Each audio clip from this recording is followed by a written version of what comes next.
সন্ধ্যাবেলায় আমরা সবাই মিলে চলে এসেছিলাম বলাগড়ের এক বিখ্যাত উৎসব রাসমেলায়। সবাই বলতে আমি, আমার দেওর, আমার বর, ননদ, নন্দাই আর ননদের ছেলে। আর সেই দিন ছিল মৌসম মুখার্জির লাইভ প্রোগ্রাম।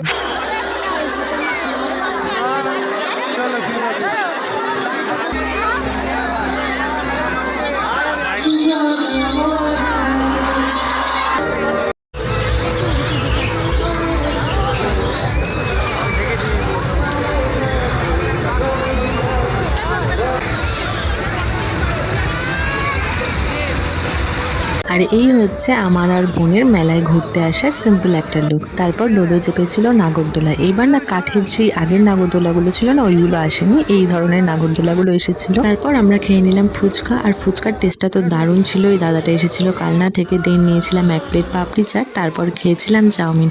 আর এই যে এই দোকানটা দেখছো, এই দোকানটাতে না বিভিন্ন ধরনের আচার আর পাপড় পাওয়া যাচ্ছিল। তারপর আমরা সবাই আবারও মেলাটা একবার ঘুরে দেখলাম। আর এই হচ্ছে সেই খাজানা, যেখানে এলে প্রতিটা মেয়ের চোখ একবার হলেও থমকে যাবে। আমি যখন ভিডিও এডিট করছিলাম, এডিট করতে গিয়ে দেখি যে এই ভিডিওটা আমার গ্যালারিতে রয়েছে। যখন আমরা কেনাকাটি করছিলাম তখন আমার ফোনটা ওর কাছে ছিল, আর ওই ভিডিওটা করে দিয়েছে। ভিডিওটা যখন করাই হয়েছে ভাবলাম তোমাদের সাথে শেয়ার করে দিই। একটা প্রসেশন বেরিয়েছিল, তোমাদের তো বলেছিলাম যে ব্রহ্মা পুজো হয়। আমি জানতাম যে শুধু ব্রহ্মা পুজোই হয়, কিন্তু এখানে ব্রহ্মা, বিষ্ণু, মহেশ্বর তিনজনেরই পুজো হয়। আর এইখানে হয়েছিল রাধাকৃষ্ণ পুজো। এই প্যান্ডেলের পুরো থিমের ভিডিওটা আমি তোমাদের সাথে আলাদাভাবে শেয়ার করেছি, রিলেটেড ভিডিওতে দিয়ে দেবো, দেখে নিও। এই ছিল রাসের মেলা স্পেশাল ছোট্ট একটা ব্লগ। কেমন লাগলো অবশ্যই জানিও।